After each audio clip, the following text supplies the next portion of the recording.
Actually, there is yeah, there is one question here. Yes. Yes, please. Please, Serena. Hi, everyone.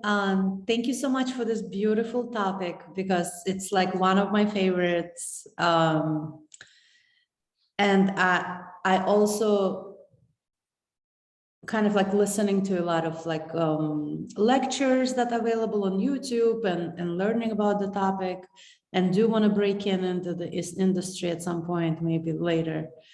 So the question is like, yes, we're talking about technology. We're talking about these big shots like Elon Musk, Microsoft, Gates, that trying to enforce the technology and kind of shape the world in a better way.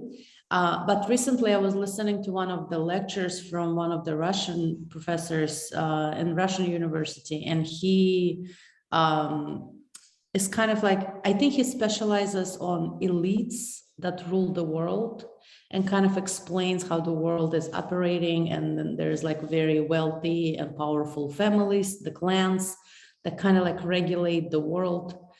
And we just like playing the role among them. So, and he was even explaining how all the presidents, they just like top executives that deliver the agenda of those powerful families that kind of like, you know, split the world. And the whole thing is like, he was talking about from social media perspective.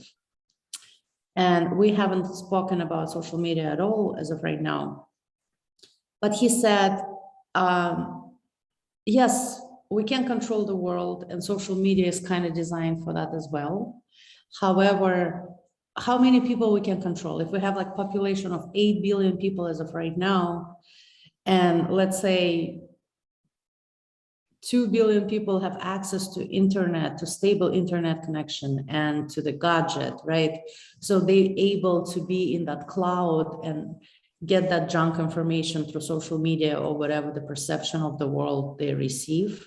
However, what about the other nations? And we're talking about the rural development countries all over the world. So that means if we're talking about this huge breakthrough by Elon Musk, by other people, we're talking about AI, we're talking about this, but we don't think about those people living in the villages somewhere in Africa, maybe Mesopotamia. When the technology gonna reach them? And what's the purpose of all this shaping the world if like majority of population is still unreachable? So what is your kind of like intake on that? Thank you. Oh, thank you very much. Thank you. Very nice question. You cannot control somebody who is offline for sure. And this is why are the big projects now to deliver internet in every point in Africa, everywhere. You are aware of these satellites, hundreds and thousands of satellites. You can even see some of them in the night sky. They are in sequence of 50, 60. I believe this is going to happen quite soon. Internet in every point of the world. And the next small step is to teach people to use mobile phones, tablets, computers, to give them €1 tablet. You know this initiative. I will not mention names. You mentioned them already. Some of them, you know whom I'm talking about. So one of those guys says, I will deliver connectivity to everybody on this planet. And then the other guy says, okay, I'm going to give a tablet to everybody on this planet just for €1. And then all the other minds behind these families that you say control the world, what do they need? They need instruments. So why not creating artificial intelligence that help them do their job better? For the time being, this would be quite nice. They will have some support in their decision making, and they will make, let's say, logical decisions, responsible decisions, I hope. But on the next step, they might be replaced by the artificial intelligence. And then human will not be involved in decision making. And then based on the observations artificial intelligence makes, the algorithm learn the human way of doing things. And the human way is somehow messy. We are not reliable, we do crimes, we do bad things to our friends and neighbors, even to our relatives. And artificial intelligence is going to learn that through observation. And what happens next? I really don't know. I really don't know. But this is one perspective. This is just one perspective. Regulations, international standards can prevent us from going in that direction. Europe is very strong in these regulations, and hopefully they will be imposed everywhere. So artificial intelligence will be used only for supporting the human capabilities, not for making decisions in front of everybody without human consent. I don't know. Very nice question, really. Could you please help me answer this one? I think Alexandra sent a comment, which it's in form of question, but I think it's maybe answer. She said, what benefit does anyone get from controlling humans? They are not terribly important or interesting. Controlling humans. Oh, that's Yes. nice. Yeah. That's very nice question. I like that one. From ancient time, people have ideas.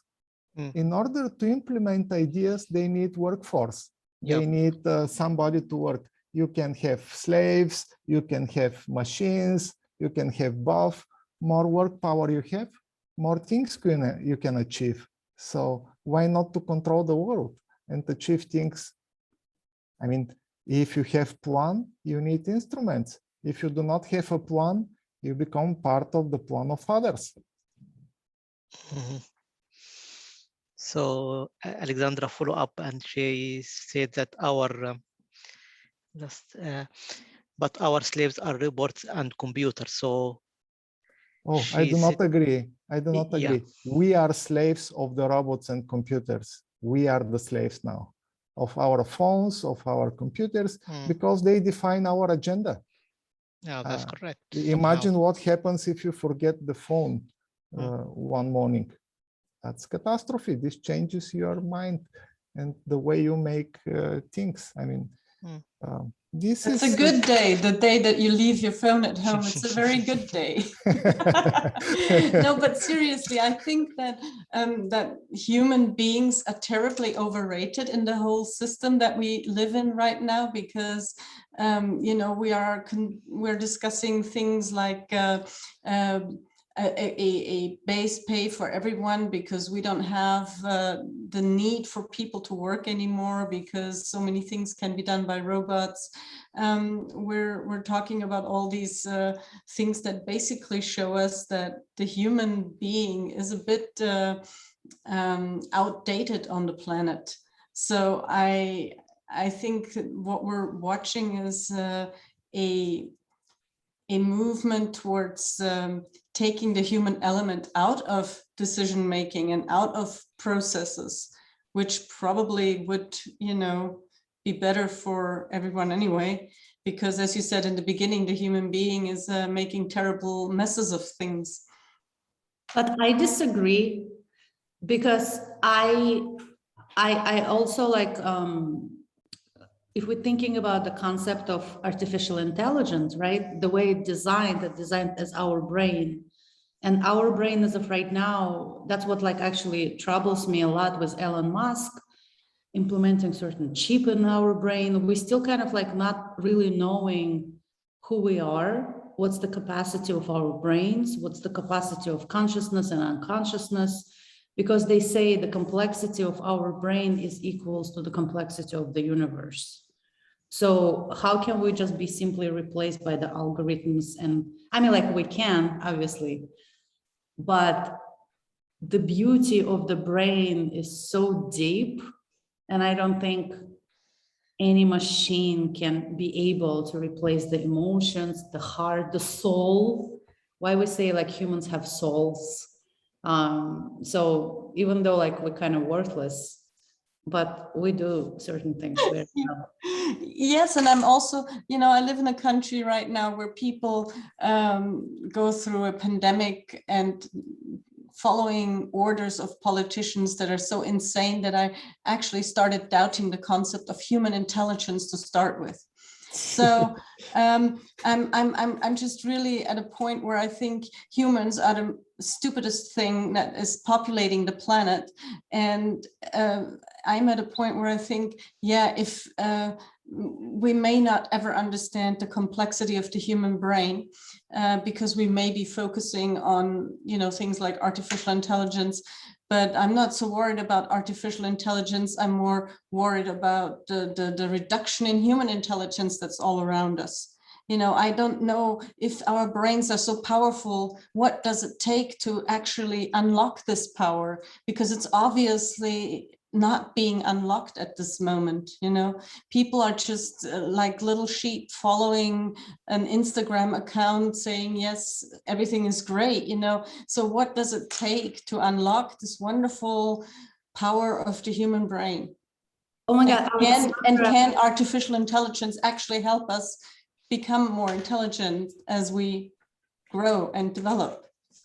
Yeah, beautiful, because I'm just like thinking the same thing, and it's so nice to hear that perspective, because as they say that 90% of people we have, they don't think, they followers, and only we have like about 10% of intellectuals in order to balance things out, and that's why the concept of controlling is coming through. And like I said, that professor, he was mentioning those elites who control the world, those powerful families, and he was mentioning like Rockefellers and other, like dating to, you know, Middle East, I mean, what am I talking about? Middle century, those like kind of kings, and those families still alive, and they still carry the agenda of control. And as they say, the social media is designed with all this junk information to kind of like, you open the phone and you have all this like Kardashians and other things, and it just thrown at you. And while you're scrolling through that, it kind of like that junk information blocks you from thinking, from actually digging through. And that's the whole thing. That's what I'm thinking. Like, I would like to be smart and use artificial intelligence and do cool things, but am I ever going to be allowed to do that? If somebody else controls the agenda, am I ever going to be allowed to compete on a global level? Am I ever going to be allowed to be like Elon Musk? So, beautiful question. Well, we've got this. Yeah, I like very much our discussion, and why I could say the following. What I believe is that artificial intelligence will make us better humans. I believe that with the help of artificial intelligence, we will understand better what is to be human and how to behave properly. We will have good example, and we humans are intelligent. We can think, we can adapt, and we are creative. So why not follow the good example? One of 3 steps. First, create the good example, humanistic AI. Second, follow that example. And third, adapt, improve yourself. It depends on us. It is in our hands. Or either the other way is to stay disconnected, just stay offline, go to the village and without internet, mobile phones, and be happy. Oh, that's a tall order. Be happy. With or without the phone, you know, that's a very tall order.